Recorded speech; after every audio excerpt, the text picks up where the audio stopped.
The Addiction Podcast, Point of No Return. Hello, and welcome to the Addiction Podcast, Point of No Return. My name is Joni Siegel, and I'm the host for this podcast, and my husband, Steve Siegel, is the producer of the podcast. Today's episode is episode number 323, and just a reminder to please subscribe to this podcast wherever you listen to podcasts. And if you give us a 5-star rating, then when people are searching for help with addiction, our podcast will come up. So if you could do that, that would be most appreciated. Please also subscribe to our YouTube channel and give our videos a thumbs up for the same reason so that people can find us. Google likes it when you do the thumbs up. So today we have a very interesting interview with a gentleman who used to work for the Drug Enforcement Administration. His name is Derek Maltz, and he was the special agent in charge of the United States Department of Justice Special Operations Division for almost 10 years before he left the federal government. He also oversaw the operations of approximately 500 special operations personnel and was responsible for an annual budget of $100 million. He established the Counter-Narco-Terrorism Operations Center in January 2007. And since its establishment, it's called CNTOC. The CNTOC successfully coordinated several significant narco-terrorism operations, including the identification of the Lebanese-Canadian bank as a facilitator involved with an international trade-based money laundering scheme supporting Hezbollah and a subsequent U.S. Treasury Patriot Act 311 action. This unprecedented event ultimately led to a $150 million seizure as part of the Hezbollah drug and money laundering initiative named Project Cassandra. So, wow. And Mr. Maltz has appeared on Fox News to talk about these things, which is pretty cool. He received the Presidential Rank Award for his accomplishments. He was also the recipient of numerous other prestigious awards for his accomplishment throughout his law enforcement career, and he has an extensive law enforcement network around the world. Mr. Maltz has been a spokesperson at Congress and on national media networks on a variety of national security topics. So he obviously knows a lot about drugs and what's happening in this country. So we are going to talk to Derek Maltz. Derek S. Maltz, thank you so much for being on the podcast today and being willing to talk to us, because I know you are a busy man. Thank you, Joni. It's very encouraging that you guys are hosting this podcast and trying to spread the knowledge to people in America, because this is a very deadly crisis and we all need to work together to, resolve some of the issues. You are absolutely correct. Derek, can you share a little bit of your background, like how you ended up at the DOJ and the DEA? How did you end up there? What was your career path and where did you grow up? So it's real simple. Like, I grew up in a house where my father was a dedicated public servant, worked in the DEA for 30 years. My brother was in the United States Air Force. Unfortunately, he died in 2003 in Afghanistan. But my father kind of encouraged me out of college. I went to Syracuse University, got into the DEA right out of college in 1986. I spent 28 years in the DEA, worked my way up the ranks, and ultimately I was promoted to the senior executive service and became the head of the DEA Special Operations Division, located in Northern Virginia. Secretization center with 30 different agencies, 3 countries, NYPD, law enforcement, Department of Defense, intelligence community, to go after some of the biggest transnational threats in the world. Wow. I mean, you really got yourself in the thick of it. Yeah, it was a lot of fun, very rewarding career. Public service is in my DNA, and I still fight every day. I work with families around America. I work with the grieving families that have lost loved ones to fentanyl poisoning, and I help their nonprofit groups. I help to get them awareness on national TV. Next week, testifying at Congress at a hearing about fentanyl. So I will continue to support those families that are in desperate need of help. I think that's great. And it's so very much needed. And the fact that you have enough altitude, if you will, to get in front of Congress and talk about these things is huge, because it's all well and good for us to have people on the podcast who point out that fentanyl, the whole fentanyl thing really is poisoning. It's not even overdoses anymore. It's kids trying one pill just because they want to try it and it's fentanyl and they die. And, you know, to get the powers that be to listen, you have a lot of clout there. So, well, look, it's easy to get them to listen, but I'm looking for action, because I'm about action, results, accountability. And all government leaders should be accepting accountability when we're losing historic amounts of young Americans, and our future generation is being poisoned from these substances that are made in these dirty labs in Mexico, and how the cartels are working with the Chinese transnational criminals now to actually destabilize our country as a national security threat. So they all should be not only listening, but acting. And what would you have them do? What action would you have them be taking? Joni, so first of all, before we get into the serious action, we have to educate our kids. Right now, the fastest growing death rates in America from fentanyl poisoning is for kids under 14. Oh, my gosh. We have kids from 14 to 19. You know, they're getting on the social media sites. They're ordering up, like you said, one pill. It's being delivered to their houses like a pizza delivery, and they're dying, and their parents really don't know anything about fentanyl. The problem we have right now, it's complex, because we have a army of families around America that are doing the public awareness campaigns, going into schools, putting up billboards, you know, establishing nonprofits, because the government is failing in the most fundamental duties to protect Americans from this poisonous substance.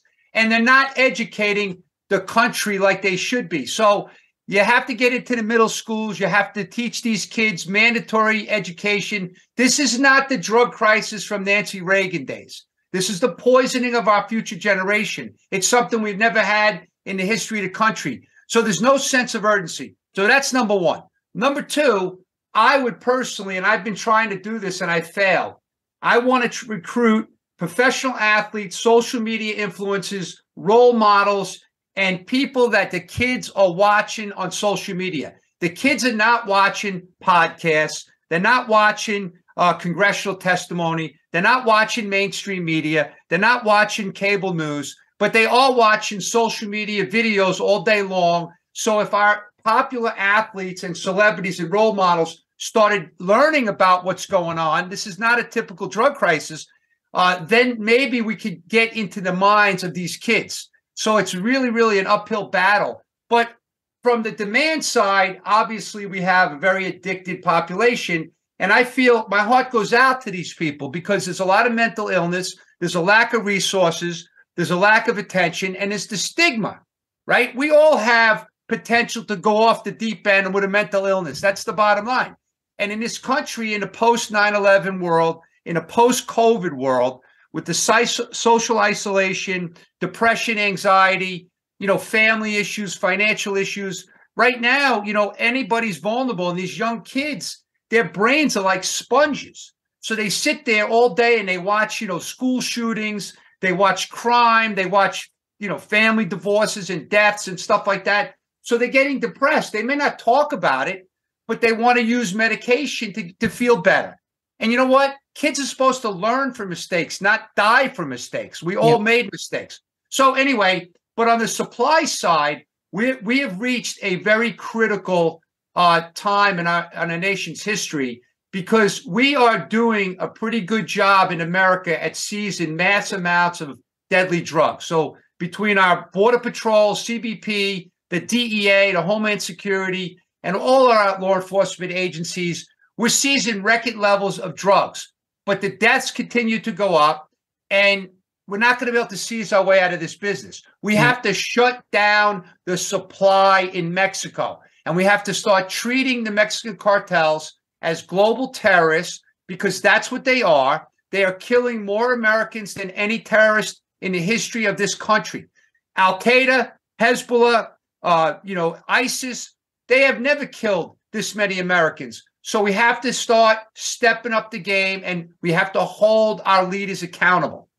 Sometimes the hardest thing about getting someone into recovery is getting them to agree to treatment. Bobby Newman, a certified drug counselor with 30 years experience and an over 85% success rate as an interventionist, has created a series of 12 videos that you can use right now to learn every step to get your loved one to agree to treatment. Call 866-989-4499 today and say the word podcast to get a 10% discount. Or go to newmaninterventions.com and type in the word podcast for a 10% discount. This service comes with a free 1-hour consultation with Bobby. I can't agree more.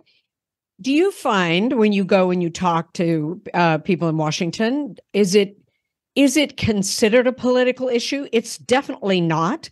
But I wonder sometimes if the whole controversy about the border, and we're not a political podcast, but it's like if we get into the whole controversy about the border, then this side's going to look wrong and this side doesn't want to look wrong. So nobody wants to admit and nobody wants to take responsibility for the situation.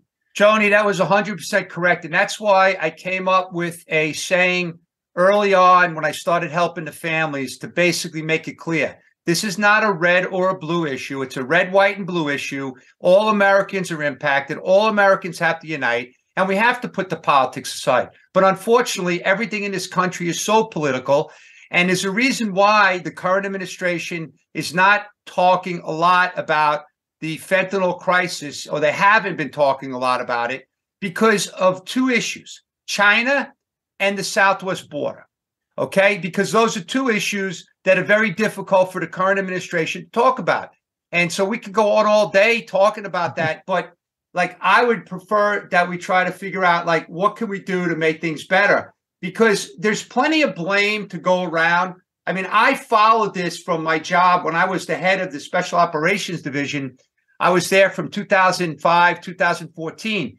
So the fentanyl poisoning of America started around 10 years ago.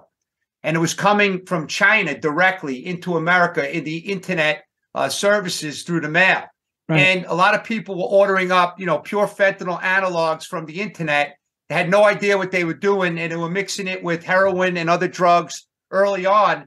And then, over time, the cartels started getting a direct pipeline of, pure fentanyl analogs, but then they also started getting the precursor chemicals to make the fentanyl in labs in Mexico. And that's where we're at now. The reason it's getting worse is because the cartels are now the main player in developing, the manufacturing and the importation and distribution of these poisonous fake pills and all the fentanyl substances, right? So the cartels have a wide open network throughout America in every city to distribute drugs. Now they're distributing their poison. Yeah. So it's much easier now for them to move stuff around, especially when we have a wide open border as well. Wow. It sounds like you need to go back and work for the DEA again and do some more special operations, Derek. I'm just saying. That's something more exciting than sitting here talking all day about this stuff. I want to see some action and results, and I really want to help save lives. That's what I'm trying to do. And I think it's huge. And I think that someone with your background and with your experience calling for that is going to make a difference. I mean, if I'm a parent and I've lost a child because they were poisoned by fentanyl, yeah, I can be pretty loud and I can be pretty obnoxious. But I think I'm not you. Well, I'll tell you, it's funny you say that, because when I first started my awareness campaign, I was getting a lot of opportunities to speak in national news media. And one of my goals early on was to do less talking and get more families to tell their story, because their stories were way more impactful to the average Americans. Yeah. So I was successful in that, because I've since had many, many mothers and fathers on national news. I've connected them to congressional committees. Some of them have testified. One of the moms will be testifying in the upcoming hearing that I'll be at. I've had them go out and do stuff with different think tanks in Washington, different educational events for law enforcement. So that's very rewarding, because they are putting their grief into action. And it's very courageous of them to actually, move forward after losing a 13-year-old child to fentanyl poisoning. Many of them that had never heard of fentanyl before. Right. So Right. it's very, very inspiring to me to see these moms and dads and brothers and sisters and grandmas and grandpas running around the country trying to spread awareness to save lives. So Yep. if I can help them with my platform and my network, that's like the best thing I could do right now at this stage of my life. That's awesome. And we're doing that as well. We have a couple of the parents that are going to be on the podcast in short order. And yeah. When are these hearings that you were just talking about? So the hearing that I will be participating in is next March 1st at 9 a.m. It's in front of the House Judiciary Committee, but it's a subcommittee on crime and federal government surveillance. Andy Biggs is the chairman, and they will be having this hearing because they're basically saying that, it's no longer acceptable, the lack of action, right? So inaction is no longer acceptable. We have to get a plan. We have to hold people accountable. So we'll see what they do. It's a good group of Americans that I testified 2 years ago with the same committee. There's different chairmen. They switched. They switched. The Republicans lead the committee now. But I look forward to it because I feel like there is definitely more will now to do something. So let me just tell you, this is something just to put it in perspective. So last week, the drug czar and others testified at a Senate hearing, including the DEA administrator. So just to give you a couple of quotes, I just want to put this in perspective. So drug czar Gupta said at the Senate hearing on February 15th that we're dealing with the worst drug crisis we've ever seen. It's unacceptable to me and the president. It's a direct threat to the public's health and the national security of the country. It's a new era of drug trafficking. Okay, and there's no excuse for inaction for the Chinese not to engage. Now, the DEA administrator made it clear that the Mexican government could do more. They're not doing enough. They're not sharing intelligence on the chemical seizures. They're not going after the labs. They're not extraditing these major targets like they should be. So there's enough information there to at least want to believe that the government's going to start pushing a little bit harder. Like the DEA, as an example, announced that last year they seized 57 million fake pills with their partners in America, 13,000 pounds or more of fentanyl, which actually totals to 410 million deadly dosage units, just DEA reporting alone. Then if you look at what CBP on the border is seizing, they seized over 14.7 thousand pounds of fentanyl last year. So we're talking about literally a weapon of mass destruction that's now being made in Mexico, pushed into America, and killing American kids. So we have to keep it simple, but we have to come up with solutions that are viable so we can save some lives. So right now, I have a little bit of optimism, but I'm afraid that politics will take over as it always does. You are listening to the Addiction Podcast, Point of No Return. For more information on the podcast or to reach out if you have a story you would like to share with us, go to our Facebook page by the same name, or you can email us at theaddictionpodcast@yahoo.com, or go to our website, theaddictionpodcast.com, or call us at 727-314-7080. And please remember to subscribe to our podcast wherever you listen to podcasts and give us a 5-star review. I understand. It's got to be super frustrating. Yes. Are you, you mentioned wanting to get a hold of like celebrities and sports figures who are big on social media. Is that something that you're actively working on? I've been trying to do that. I can't tell you how long. I'll tell you a quick story.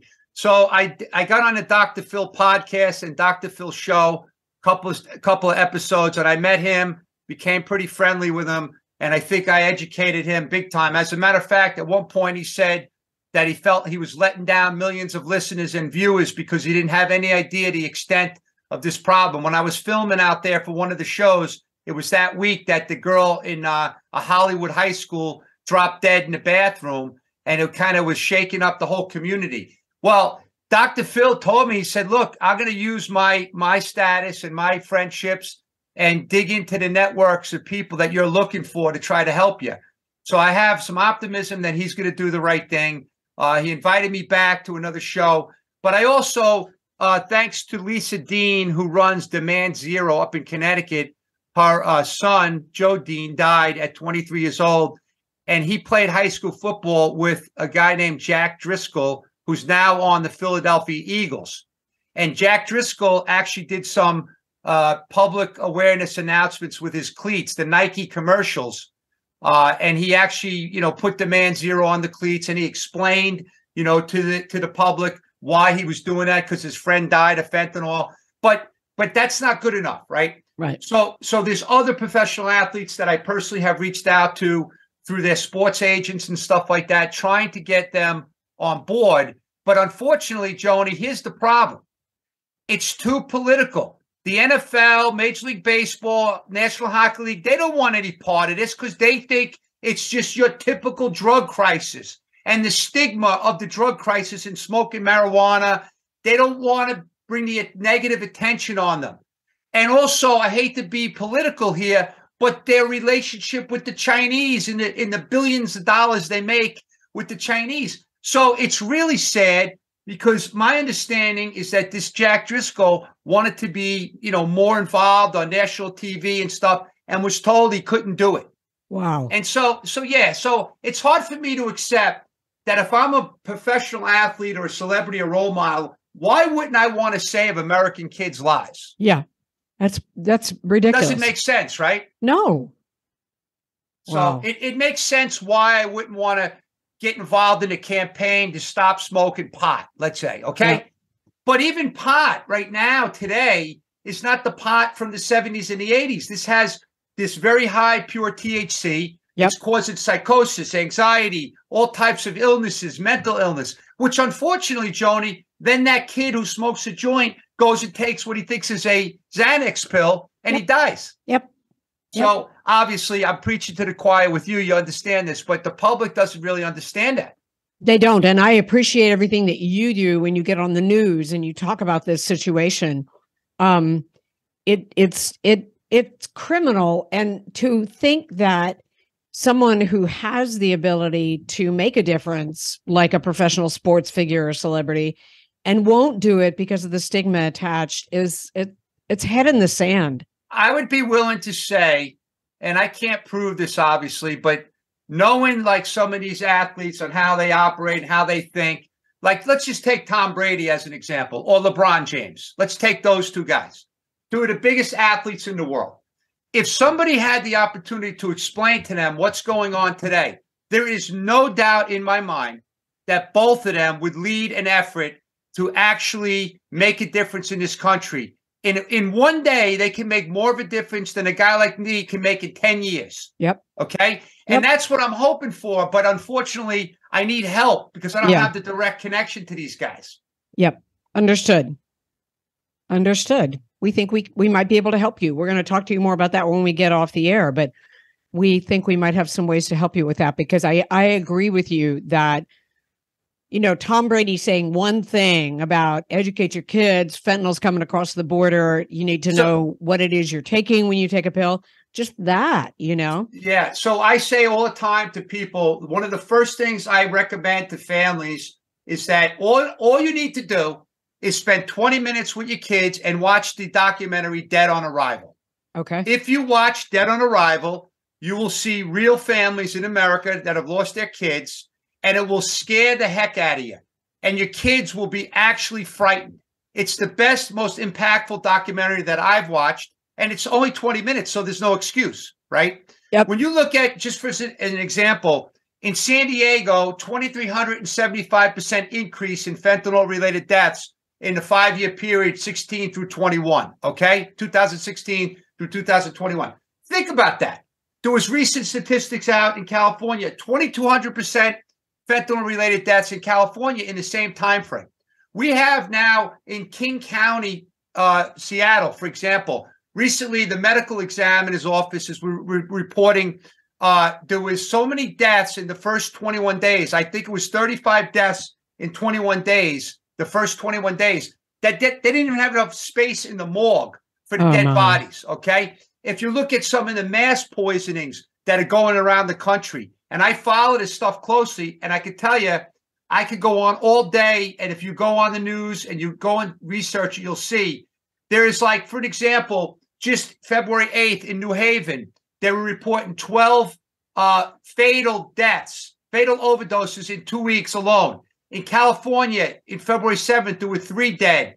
There was, and when I say mass poisonings, I mean at the same location around the same time. I don't mean scattered everywhere, right? Right. When you look at, like, for example, I told you about the King County, San Francisco, Christmas Day, 6 poisonings, right? They're rushed to the hospital. We have people in bars, like in Chicago, there were 4 or 5 of them last month. They just pass out. Onondaga County, upstate New York, there were 25 poisonings in a 24-hour period in January. Before Christmas, there were 14 poisonings in a day and a half. So I could go on all day, but it's something we've never seen in the history of the country. And thank God for Narcan, because if it wasn't for Narcan, the numbers would be triple or quadruple. Yep. Maybe more. Yep. So let me ask you a question, Derek. What would you tell our listeners to do? What do you want them to do on this? So educate their kids. We got that. Right. Yeah. Well, first of all, watch Dead on Arrival with your kids, your grandkids, your nephews, your nieces. Just get educated. Go to the DEA website, onepillcankill.gov.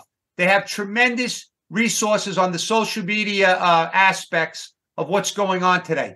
Go to Song for Charlie out in California. This is an unbelievable resource for anyone in America. Very, very simple videos and statistics. Go read Jim Rao is the founder of Families Against Fentanyl out of Ohio.